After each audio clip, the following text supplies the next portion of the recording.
Bonjour à tous et bienvenue pour ce nouveau numéro de Solidarité Santé, le MAG. Cette semaine, je vous propose d'aborder le thème de l'illettrisme qui reste un véritable tabou dans nos sociétés modernes et qui pourtant concerne pas moins de 25% de la population des 16-65 ans dans nos départements. Alors quand on parle d'illettrisme, on touche du doigt particulièrement les problèmes sociaux auxquels sont confrontées les personnes qui en souffrent, mais vous verrez que des solutions existent et que des mesures sont mises en place pour prévenir ce fléau. Nous en débattrons avec nos invités du jour, Martine Noël, coordinatrice de l'association Initiative Éco, dont la mission essentielle est la lutte contre l'exclusion sociale, et Madame Faithful Velayoudon, inspectrice académique du rectorat de Guadeloupe.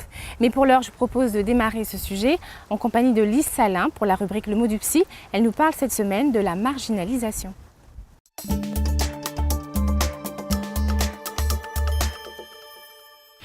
Quand on parle de marginalisation, ça fait tout de suite penser à exclusion sociale, c'est-à-dire des ruptures de liens sociaux qui, pour un individu ou un groupe d'individus, ça sous-entend des fragilités, des vulnérabilités psychiques. La marginalisation, ça commence très tôt, déjà dans la famille, mais aussi au niveau de l'école. Par exemple, des jeunes qui n'ont pas été scolarisés suffisamment dans un cursus normal. C'est aussi des groupes de personnes au niveau économiquement faible et donc ça va produire une désocialisation de ces personnes. Derrière marginalisation, il y a une énorme souffrance psychique. Pourquoi ? Parce qu'il y aura une désaffiliation, c'est-à-dire la personne ne sera plus fils d'un tel, mais non plus dans un groupe d'appartenance sociale. Donc si on suit un petit peu, on voit les jeunes dans la rue aujourd'hui, la trajectoire des personnes qui sont marginalisées, les conséquences sont énormes. Ces conséquences, c'est quoi ? C'est, je l'ai déjà dit, la souffrance psychique. C'est également des personnes qui auront du mal à se réinsérer dans un cursus social, qui vont perdre l'estime d'eux-mêmes, qui auront une dévalorisation d'eux-mêmes, une spoliation d'identité. Et donc nous devons réagir. C'est-à-dire, pas de stigmatisation. Quand on rencontre quelqu'un qui est marginalisé, qui est exclu, il y a bien évidemment à tendre la main, à regarder autrement cette personne qui est exclue. Les recommandations, c'est les droits de l'homme et le devoir de tout citoyen, c'est-à-dire d'aider cette personne à se réinsérer socialement et chacun de vous peut reconstruire le lien social.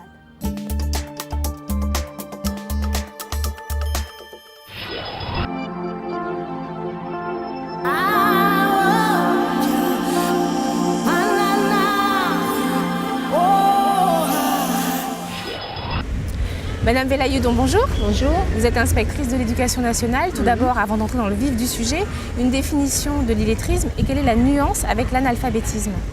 Alors l'illettrisme, c'est la situation de quelqu'un qui a bénéficié d'apprentissage, mais qui ne maîtrise quand même pas la lecture, l'écriture et le calcul. À ne pas confondre avec l'analphabétisme, qui est la situation de quelqu'un qui n'a jamais bénéficié d'apprentissage et qui par conséquent ne maîtrise ni la lecture ni l'écriture, ne sait pas lire, ne sait pas écrire. Alors si on dresse un état des lieux de la situation dans nos départements, la proportion des personnes concernées par ce problème est importante, environ 55 000 à 60 000 personnes. Quelles sont les mesures mises en place par le rectorat pour prévenir ce fléau ? Alors une enquête de l'INSEE menée en 2009 révèle qu'il y a un adulte sur 4 en situation d'illettrisme en Guadeloupe. Et évidemment, le rectorat ne peut pas rester insensible à cela. Oui, ça engendre énormément de difficultés dans la vie de tous les jours. Tout à fait. Exclusion sociale, difficultés de demande d'embauche et toutes les difficultés qui peuvent découler de cela. Donc le rectorat met en place un dispositif qui s'inscrit dans le cadre d'un plan académique de lutte contre l'illettrisme. Mais en même temps, dans les écoles, il y a des dispositifs qui sont mis en place à la demande de l'éducation nationale. Oui, quels sont-ils ? Alors, notamment, l'aide personnalisée dans les écoles, 2 heures par semaine. Ensuite, sur le hors-temps scolaire, 2 heures d'accompagnement éducatif dans les écoles qui sont en éducation prioritaire. Ensuite, les stages de remise à niveau pendant les vacances de Pâques et pendant les vacances de juillet et d'août, sans compter les prises en charge qui se font dans la classe avec l'enseignant. Comment est-ce qu'on détecte un enfant qui risque de souffrir d'illettrisme ? Alors l'élève qui entre à la maternelle est tout de suite observé. L'objectif de la maternelle est d'apprendre à parler aux élèves.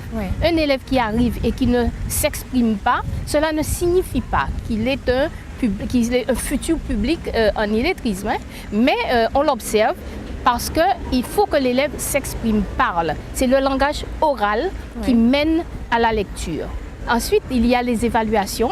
Les évaluations académiques et les évaluations de circonscription qui permettent aussi de détecter les élèves en difficulté dès le CP. Quelles sont les causes de l'illettrisme? Est-ce qu'elles sont essentiellement environnementales? Non, un élève qui est en difficulté sociale n'est pas forcément un futur illettré. L'élève peut rencontrer des difficultés sur son parcours, des difficultés d'ordre familial par exemple, ou bien pathologique, ça peut être purement pathologique et auquel cas ça ne relève pas de notre compétence, mais nous avons ce qu'il faut à l'Éducation nationale pour accompagner les élèves qui menacent d'être en situation d'illettrisme. Merci beaucoup Madame Fedfoul-Velayoudon pour votre intervention. Merci, c'est moi. Tout de suite, nous partons à la rencontre de notre deuxième invitée. Il s'agit de Martine Noël. Elle est coordinatrice de l'association Initiative Éco qui vient en aide à un public essentiellement féminin.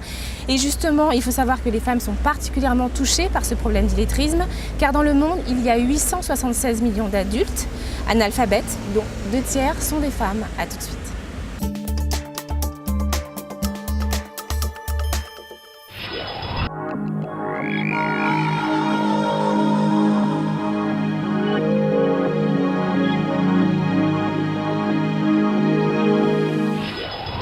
Bonjour Martine. Bonjour Valérie.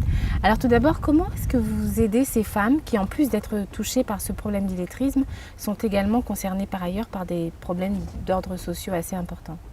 Eh bien, nous les accueillons, nous les écoutons bien sûr, puisqu'elles viennent là rencontrer les collègues qui sont assistantes sociales et aussi la psychologue, mais aussi lorsqu'elles ont un projet à réaliser, qu'elles veulent mener à bien. Donc nous les accueillons puisqu'elles sont orientées par le Pôle emploi. J'imagine qu'au départ, elles ne viennent pas en disant qu'elles ont ce problème d'illettrisme. Est-ce que c'est quelque chose que vous découvrez par la suite en fait? Mais malheureusement oui, parce que lorsqu'il s'agit de lire un document, ou bien de restituer une information, on voit bien lorsqu'il y a des difficultés, et notre rôle à nous c'est justement d'accompagner ces femmes, donc on fait au mieux de ce que nous pouvons. Alors c'est vraiment, c'est là que s'est imposé à nous ce projet d'atelier. De proposer ces ateliers pour que ces femmes puissent dépasser ce problème.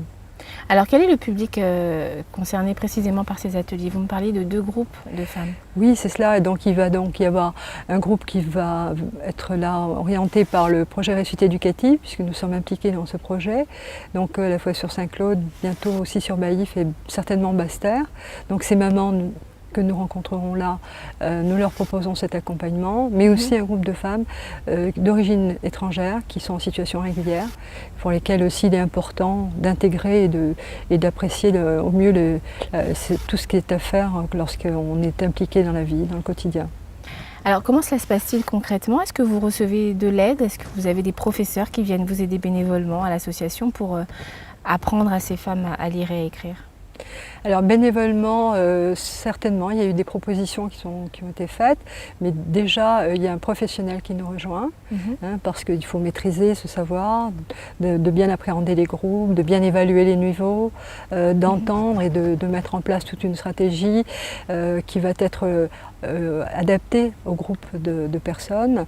Et après cela, ce que nous allons proposer aussi, c'est un travail à partir d'événements vécus. On n'a pas une logique, ça va être une combinaison de propositions qui vont être faites à ces femmes pour pouvoir bien avancer, évoluer. Faire un projet personnalisé, voilà, en fait, adapté. En maîtrisant la relation aux autres, à partir d'événements qu'elles auront vécus. Vous voyez, ce sont sur ces modes-là qu'on va mettre en place ces ateliers. Est-ce que parfois ces femmes vous font part d'un sentiment de honte, justement, de ne pas maîtriser la lecture et l'écriture comme tout le monde? Il y a beaucoup de pudeur. Ça ne se dit pas, mais ça se traduit par des attitudes ou bien des remerciements. Donc on sait bien que là, il faut être vigilante parce qu'il faut absolument être respectueuse de ces personnes. Alors justement, je vous propose de retrouver notre témoignage de la semaine. Il s'agit d'une femme qui fait partie de l'un de vos ateliers et elle nous dit ce que cela lui apporte. On se retrouve juste après.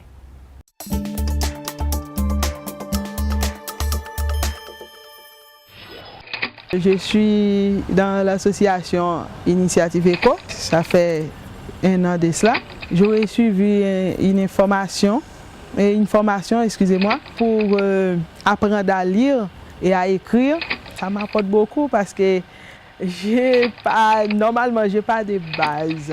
Il y a des personnes qui n'ont pas de capacité pour lire des factures, des papiers et tout ça. Alors c'est pour ça que l'association Initiative Éco a mis sous pied la formation pour aider les gens.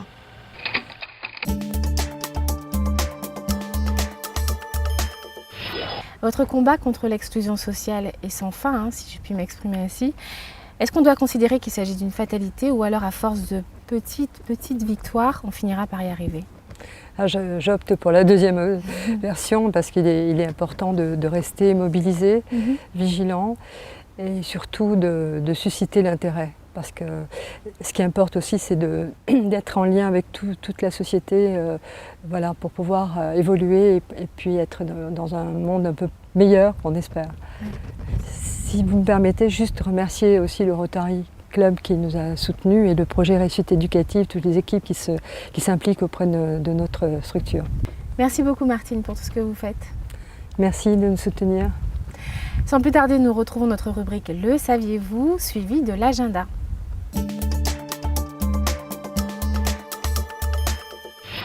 Le saviez-vous? Le 17 novembre 2011 est organisée la Journée mondiale de la bronchopneumopathie chronique obstructive, une journée qui vise à mieux faire connaître la nature de cette maladie et promouvoir une amélioration de la qualité des soins dispensés aux patients. Les principaux facteurs de risque sont le tabagisme, la pollution atmosphérique et de l'air intérieur et l'exposition aux poussières et aux produits chimiques sur le lieu de travail.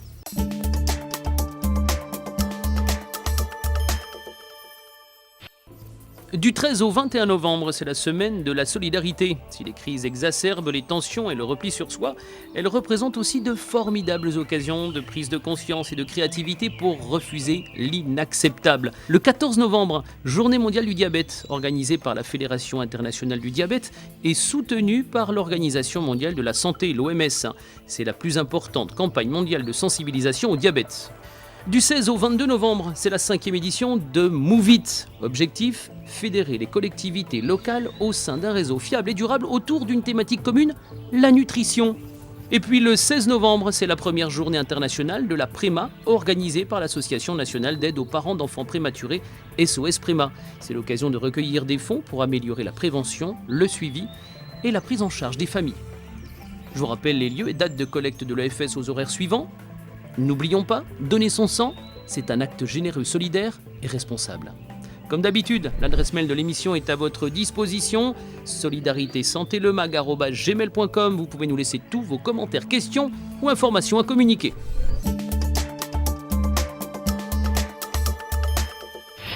Voilà, Solidarité Santé Le Mag touche à sa fin. Merci de nous avoir suivis. Merci pour vos nombreux témoignages de soutien.